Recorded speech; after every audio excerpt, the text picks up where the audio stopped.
Good evening, everyone, and welcome to tonight's community budget hearing at Sunnyslope Community Center.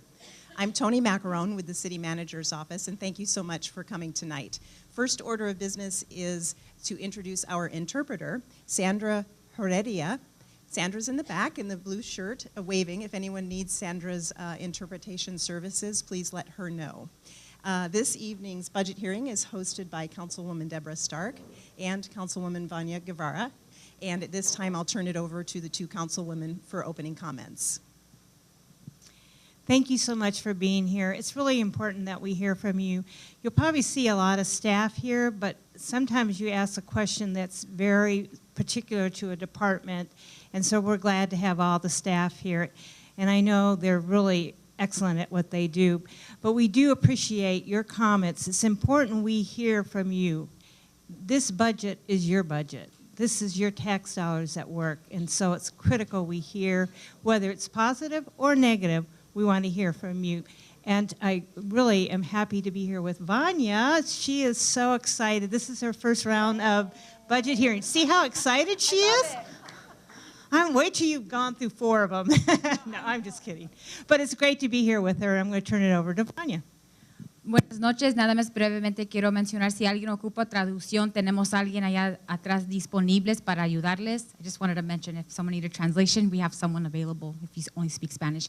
As mentioned, my name is Vania Guevara, my mentor, and I refer to her as my council best friend. All of them are my really good friends, but Deborah and I work closely together. She and I share a portion of our district. I've had the opportunity to substitute teach at Sunnyslope Elementary School, where I met a young 12-year-old who spoke 5 languages. And since then, that was my memory of Sunnyslope and just the beautiful diversity that it really is. So anytime I get a chance to visit, I'm really excited to be here. Again, as mentioned, this community budget, this is yours. This is a community process that's very intentional from our staff and the city, and also it's important for us as council members to hear from you directly. So thank you so much for participating and taking the time to be with us this evening. I know you're all very busy people, so we really appreciate what you have to say, and I'm looking forward to hearing from you all. Thank you. Thank you very much. So we will start with a short video that gives the background and an overview for the 2019-2020 budget, and then we'll turn it over to you for your input. Welcome to your first look at the City of Phoenix trial budget for 2019-20, proposed by the City Manager for public review and comment. The city budget is about people and programs for a stronger Phoenix. Every year, the city prepares a trial budget. This process gives you, our residents, an opportunity to share your priorities and feedback on how tax dollars are spent. 3 important points about this year's budget. It is balanced, which is required by law, and there is a surplus to allocate toward people and programs. Also, for the first time since the recession, ongoing revenues are equal to ongoing costs. We have a nearly $1.4 billion structurally balanced general fund budget thanks to Phoenix's continued strong economy and sound leadership by the mayor and city council. These efforts have led to a projected surplus of $55 million, of which $35 million is in ongoing resources and $20 million is in one-time resources. Over the next several minutes, we'll provide you a high-level view of the recommendations for how that surplus could be spent. Approximately 70% of the surplus is proposed for employee compensation, and the remaining 30% is proposed for services. And $5.5 million to continue investing in the Public Safety Pension Reserve Trust Fund to protect against unexpected downturns in investments. The 2019-20 trial budget continues to provide the core services residents expect. Chief among these is public safety. In addition, many recommendations are focused on improving neighborhoods, parks, libraries, support for outreach and services for people experiencing homelessness, additional street landscape maintenance, and preparations for the 2020 census. The city also continues to invest in maintaining the facilities you depend on and the fleet of vehicles that provide you everything from police response to street cleanups. Besides these proposals, we'll highlight expenditures that help the city address growth in construction and maintain the city's wastewater infrastructure. First, general fund recommendations. The general fund is made up of several different sources of revenue, including sales taxes, state shared revenue, and property taxes. 3/4 of the general fund pays for police, fire, and courts, with a smaller portion, the remaining 25%, going for everything else, like libraries, parks, senior services, arts, and administrative and support functions. The primary focus of the general fund service additions is public safety across a wide array of departments. Here are some of the proposals. 8 new firefighter positions to provide 24-hour operations at Fire Station 55 at I-17 and Jomax Road in North Phoenix. The creation of 1 new fire department crisis intervention unit, and in the police department, de-escalation training and community response services support for officer-involved shootings. These recommendations are based on public feedback from last year's budget process and the city's Traumatic Incident Intervention Resources Ad Hoc Committee. Another key area of public safety funding is focused on improving police support processes, using civilian staff to free up police officers' valuable time for calls and service. First, the addition of 10 civilian positions to support a federally mandated transition to the FBI's Uniform Crime Reporting National Incident-Based Reporting System. And second, the addition of 13 positions to streamline police booking procedures and create 2 new centralized booking centers to get officers back on the street faster. The trial budget also provides funding for increased inspection capacity to ensure buildings are meeting fire safety codes. Other public safety allocations: public defender representation for veterans and individuals with mental illness. In Human Services, add a caseworker and a vehicle to provide mobile victim advocacy. Security guard staffing at every library. Technology funding for cybersecurity to protect the city's infrastructure. In all, the trial budget proposes spending an additional $6.5 million on these and other public safety additions. Now, let's look at where you live, investments in programs to strengthen neighborhoods.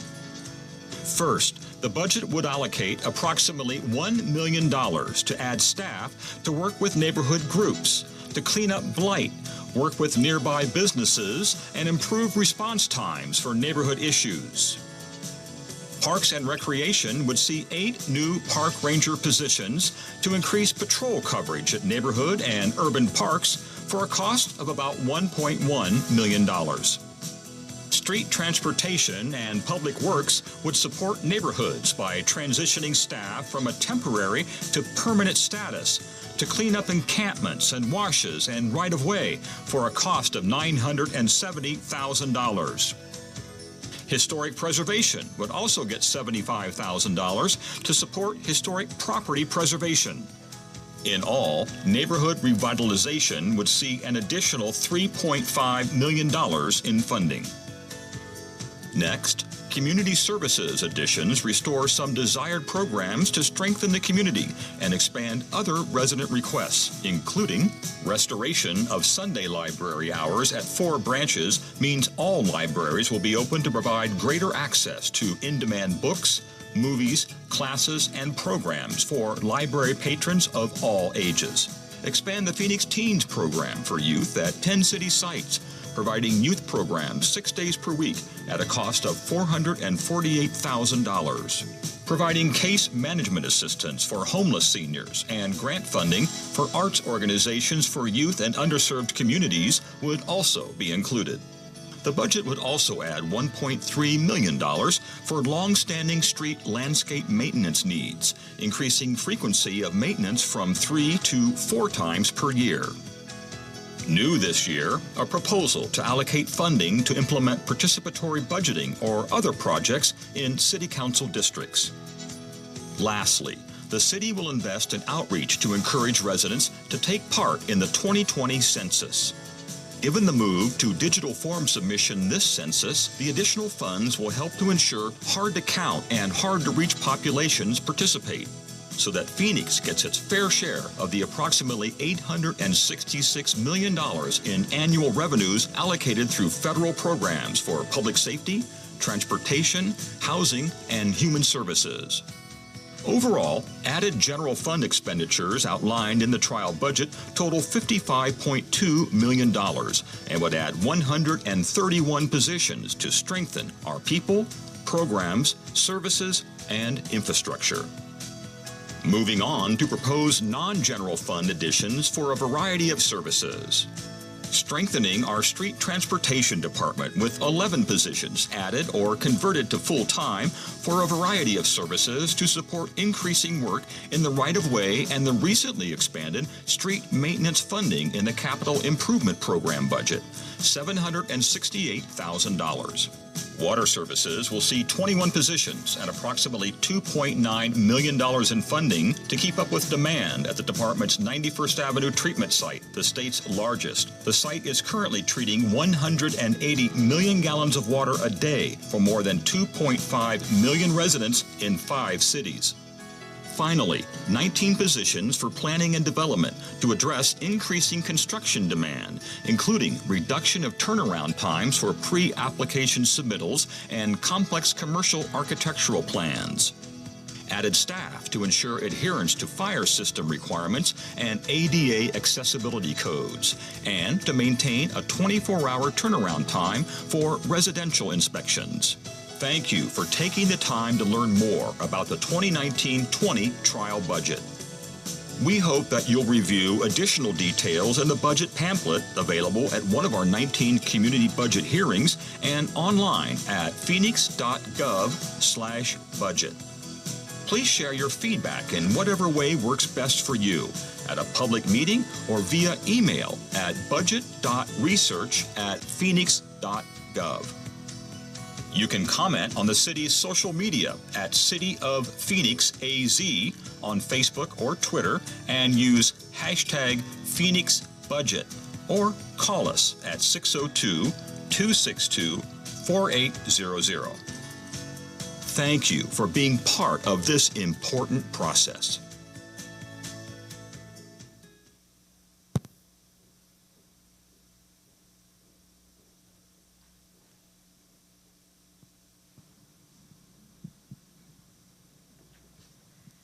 All right, so we'll start with our speakers. And again, if you don't want to speak, you're still welcome to fill out a speaker card and at least give us your concerns or what you want to address in our budget. And so we will start with Gloria Gonzalez. There she is. Good evening. Hello, everyone. My name is Gloria Gonzalez. I am representing the Garfield organization, a neighborhood alliance formed by other Garfield residents such as myself, and the sole interest of fostering a stronger sense of community to create a safer, more beautiful, and more connected neighborhood. Let me tell you a little bit about our history. In 2008, the City of Phoenix commissioned a preliminary roadway and drainage analysis for 13th Street from Moreland to Van Buren to improve drainage conditions. The intent was to develop alternatives for the installation of curbs, gutters, and asphalts along 13th Street. 11 years later, nothing has changed. There is still no curbs and gutters, so every time it rains in the valley, especially in this area, 13th Street, the cross streets along the proximity 1 mile long stretch between Moreland to Van Buren become water pools. Residents frequently deal with flooding as water covers sidewalks, enters their front yards, and into their homes every single monsoon season.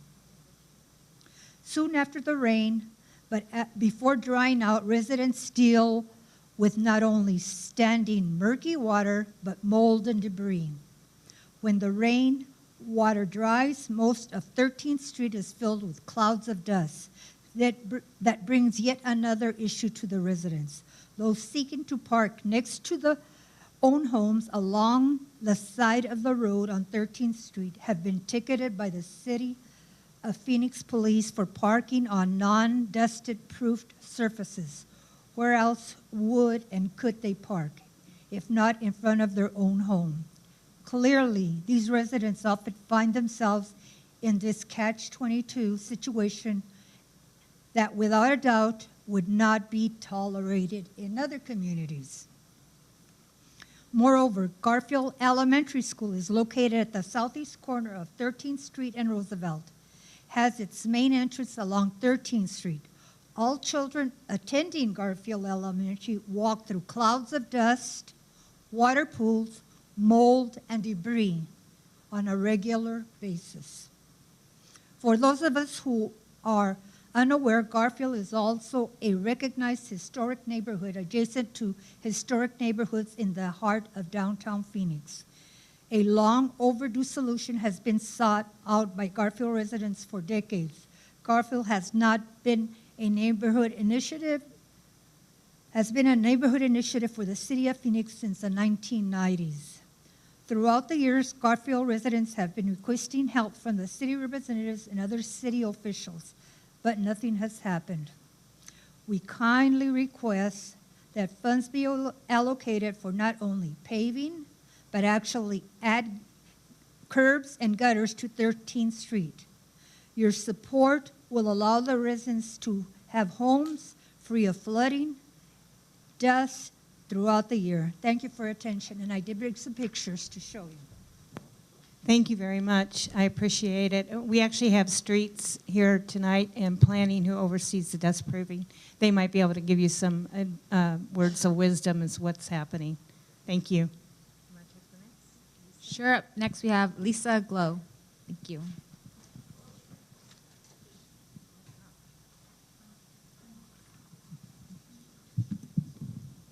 Good evening. My name is Lisa Glow. I'm the CEO of Central Arizona Shelter Services, and I've had the privilege of being in that role now for 18 months. Thank you for having us and supporting us through the years, City of Phoenix. We appreciate it. CAS is Arizona's largest, longest-serving emergency shelter. Our adult shelter is downtown, but we also have a family shelter here in Sunnyslope, which a lot of people don't know. It's the second largest one in the valley. So we've accomplished a lot this year. We've been doing our part to raise more private resources, which were up by 78%. We're getting increased support from other regional cities, 53% increase. Those have been some of our priorities, and some other accomplishments. We are hiring 2 senior care navigators because the biggest population we're serving are people 55 and older, many in their 60s and 70s. We've acquired a building in Glendale to be a homeless services hub in the West Valley, expected to open next year. Served 4,000 unduplicated family members and single adults. We've hired a West Valley housing navigator as well because we're serious about regional expansion, and that's filling a gap for those communities. 1,300 of our clients exited to permanent housing, which is no easy feat given the chronic population that we are serving. 525 family members were served in our Sunnyslope shelter. We've expanded our case management hours to late evenings and weekends to increase accessibility. Served 527 chronically homeless veterans using new private sources. And those are just a few of the things we're proud of. Our Sunnyslope Center has a 5-star child care program as well, the only one in a homeless shelter. We are facing increased financial burdens coming up this year. Funding cuts from the United Way that we received last year and again this year, anticipating $236,000 in cuts. General salary and benefit increases about $110,000, and increased human services campus facility and rent charges of $200,000. So our budget shortfall before private fundraising is about $546,000. We are keeping focused on continuing to increase program effectiveness next year, and with additional dollars, we're going to expand senior housing programs for seniors on Social Security. Again, they're 1 in 3 of every person staying in our shelter, and there's not enough housing for them. We are going to open the Ramsey Norton Glendale Success Center in the West Valley. We are going to add 10 beds for the most medically frail seniors inside of our shelter and hospital partnerships that are coming to fruition. We're piloting a hospital patient release handoff program. We're working to co-locate behavioral health services inside the shelter because we don't have enough to reach the people when they're with us. And we're also seeking resources and support to build a West Valley senior shelter, or it might be a regionalized model. That's a big part of our vision because we think the seniors need to have a separate space than being in a mass shelter.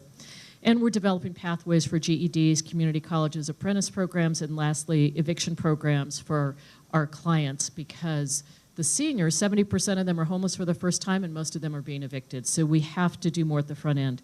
So tonight we're asking the City of Phoenix to consider funding half of some of the uncontrollable costs we're facing. So it would be $258,000 additional support. We'll privately raise the other half.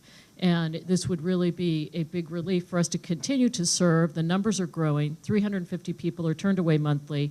And thank you for your support and consideration to help us address the homeless crisis that is impacting all of our communities. I live here in Sunnyslope, certainly see the challenges here, but it also impacts businesses, neighborhoods, cities and towns throughout the county, and mostly the people who are becoming homeless, so many of them through no fault of their own. It's a crisis we need to do more to address it, so thank you. Thank you, Lisa. Appreciate your comments. The next speaker is a maybe, and so I don't know if you want to speak or not. Pat Briggs? Yeah. Okay. Please do. Thank you. I figured you did.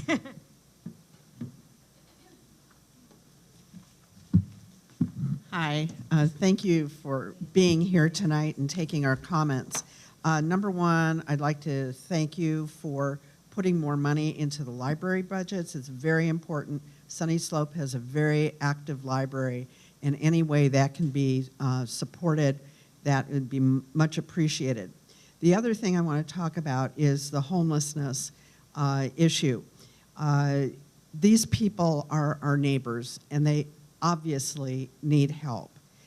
We have a nationally recognized program here in Phoenix to treat one of the problems that causes homelessness, and that's people who are ill, and that's the Circle of City program.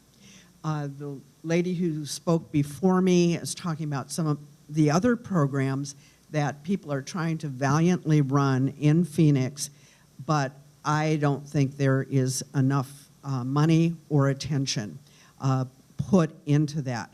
All you have to do, for those of you who don't live in the Sunnyslope neighborhood, just drive around a few of the blocks here when you leave tonight, and you will see the people that we see every day, and we want help for them, and don't necessarily know how to do that other than volunteering here and there.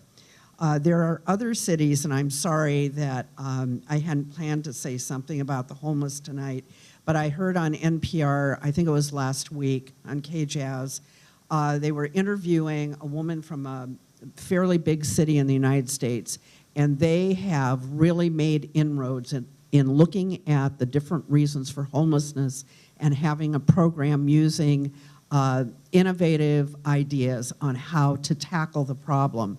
You could probably look that up, and I can go home and look that up. And they have been successful, and I think why reinvent the wheel when we can copy some other successes.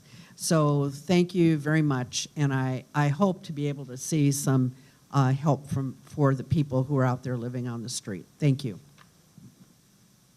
Thank you for your compassion in helping those experiencing homelessness. I appreciate your comments. Up next, we have Maria Sanchez.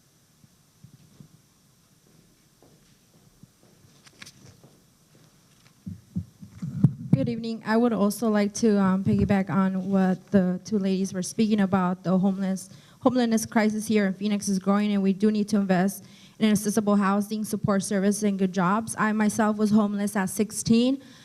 For 2 months, so I know that this is an issue that's really close to my heart as well. And I know that the city is seeing this, but what's sad about what y'all are wanting to do is criminalize this issue. And I can see that based on where you all want to spend money, right? The 300, and other things that I'm seeing that we want to criminalize our community in different ways is even in the library. I'm really excited that we're expanding our library hours on Sundays because it's much needed, especially here in this area. I know that my family and I have always gone to the library here in this area as well since we've been living here for 8 years in District 3. But the fact that $336,000 wants to be spent on library security is unacceptable. We do not need to be criminalizing the houseless because those are the ones you all want to be kicking out, right? We're going to go and criminalize them by doing that. Instead, let's continue to spend more money in services to adequately training our staff who are constantly interacting with the impact from those who are impacted from that are houseless, and who also need lack, that they don't have any training for lack of mental health care and how to help those people.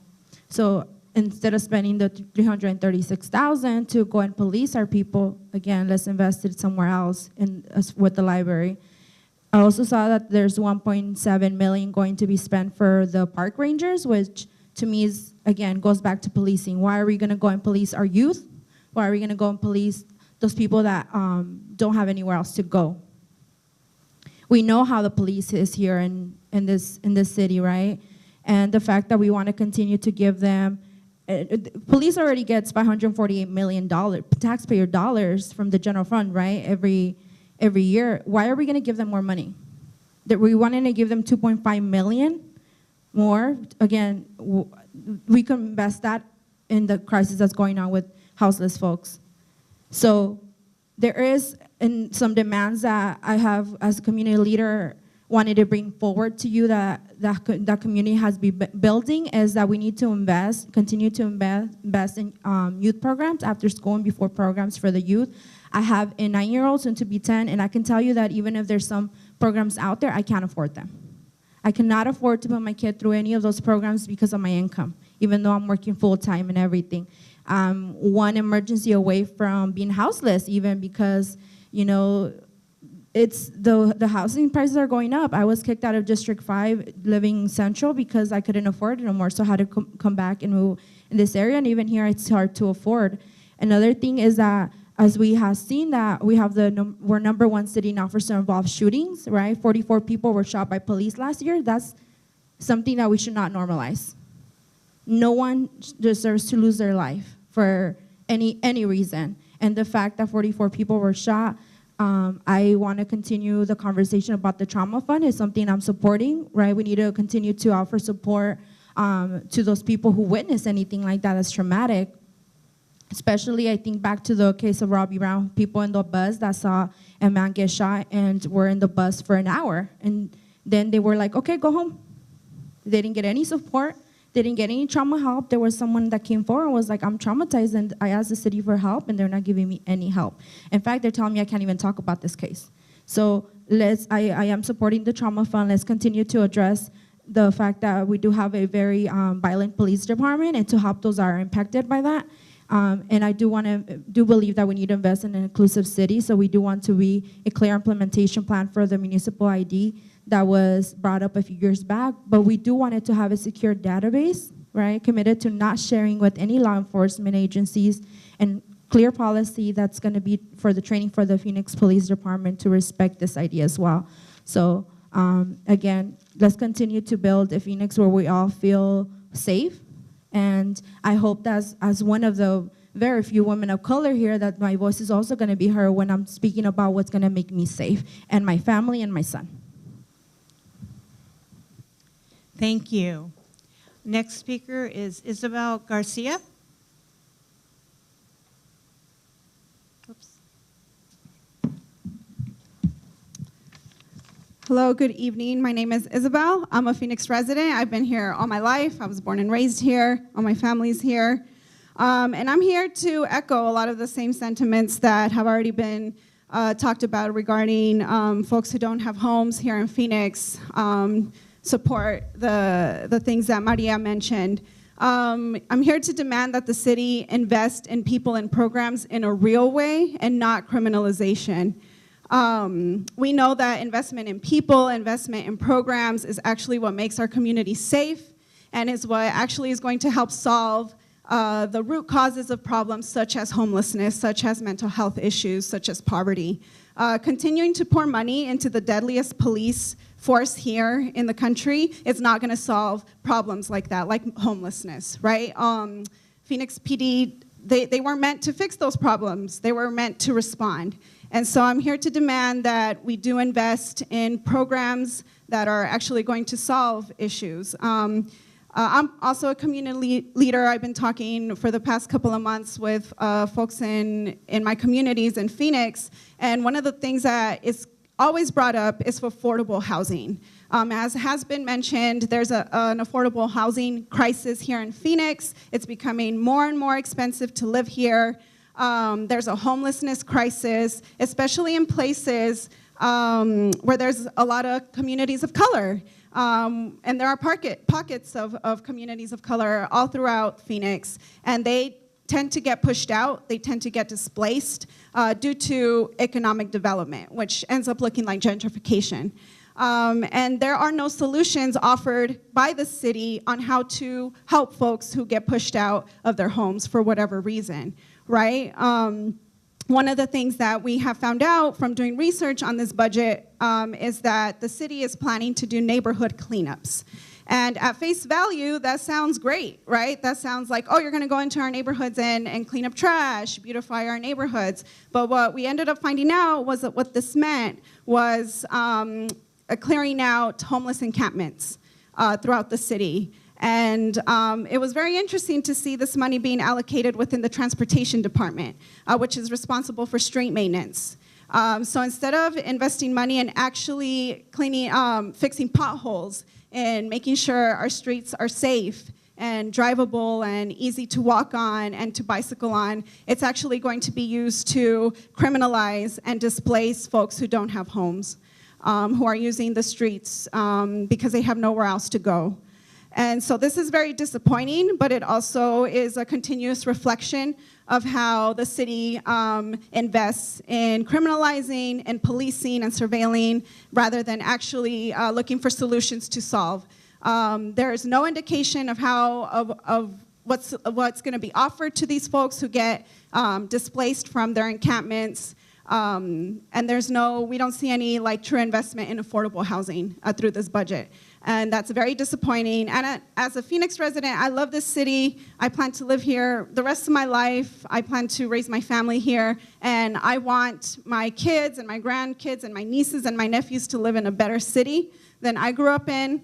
And hopefully in the future, in the very near future, the city starts to actually invest in programs in our people that are going to solve these problems and divest money from police, which do not solve these problems. So, thank you.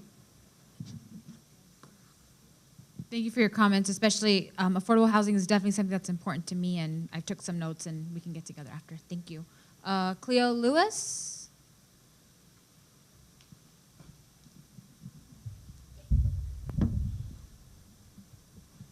Good evening. Thanks for, preparing the trial budget to where we could get an opportunity to take a look at, what the city is proposing to do. I represent the faith-based community, and we deal a lot with what our homeless population deals with, especially in Sunnyslope. Cass is, I've actually went down to Cass. I volunteered down there as a part of our ministry. And one of the saddest things to see is we understand what causes homelessness, but we know that Cass just doesn't have the resources to make impactable change. They're doing a stellar job with what they have. I go over to Vista Colina. We need to do more for families. I run into seniors after hours. We don't have the resources to do much with seniors at all. Sadly enough, we probably need to do a lot more follow-up with homeless people. I could probably place every homeless person that I encounter. However, getting them from where they're at to where they need to be is often a process. And I'm in church ministry. It's a tough process. And we need to do a lot more outreach towards that. I'm not sure if our point in time numbers are exactly where we're at. I think our problem is a lot greater. To look at the public safety part of it, I'm also the person that the police department often calls when there's a critical incident. We do deal with families. They don't have near the resources to do victim services. I'm starting to see more resources being applied towards that. That's great. Folks, Phoenix is a very, very big city. We're staged half the size of Philadelphia in police officers. I don't know what to tell you. It's going to catch up with us at some point in time, but the way our police department's managed, they do an incredible job with what they have. My hats go out to them, and I spend a lot of times out talking to the officers. There's a lot of communication that we have to do with our officers. There's got to be a two-way exchange of communication. I also deal with officers that are dealing with the stresses of their job. They're just overworked, and that's just my personal opinion. The library's coming back open. We've got to do a lot more with the community with what we have. But I understand the realities of where we're at. Like someone just recently said, we have homeless people all over the place. And whether we can increase the affordable housing issue, whether we want to address the substance abuse issue, which is also a factor, we have to get more people involved in what's going on with CAS. They need a lot more help.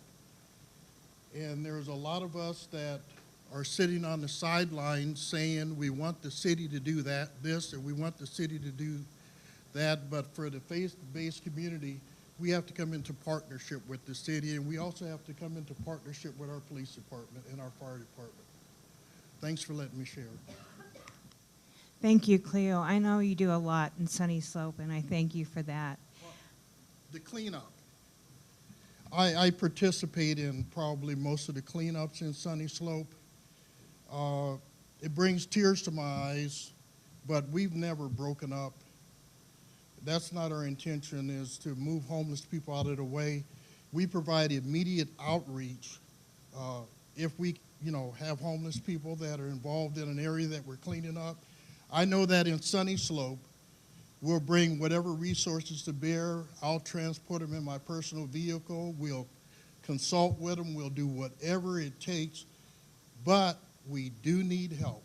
If Lisa had an outreach team that could respond directly from CAS to do community engagement, that would help us out a lot.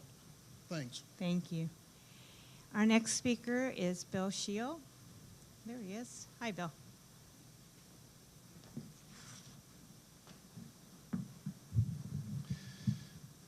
Bill Shield, 301 West Linwood, Phoenix. I'm a member of the city's Historic Preservation Commission. I'm here to support the proposed budget increase of $75,000 for for historic preservation programs. These dollars will allow for historic surveys in areas other than downtown so that we can identify eligible historic properties in communities like Sunnyslope, Maryvale, other areas that have not really had the surveys that they need to identify historic properties. So I want to thank management for proposing that increase and be here to support it. I also want to add my voice to the folks who are concerned about homelessness and the need for services for our homeless population, and addressing affordable housing in all parts of the city. Thank you. Thank you. Actually, that's all the speaker cards we have. We had 2 that did not wish to speak in support of the expanded library hours. I think, Vanya, I'd be happy to stay a little bit longer. We'll be happy to hang around and talk to people if you want to talk to us. We really do appreciate everybody coming. And again, thanks to staff. You guys do yeoman's work, and I really appreciate all of you. I know that one of the things we're looking at is trying to give you a cost of living, and I hope you get it. Thank you.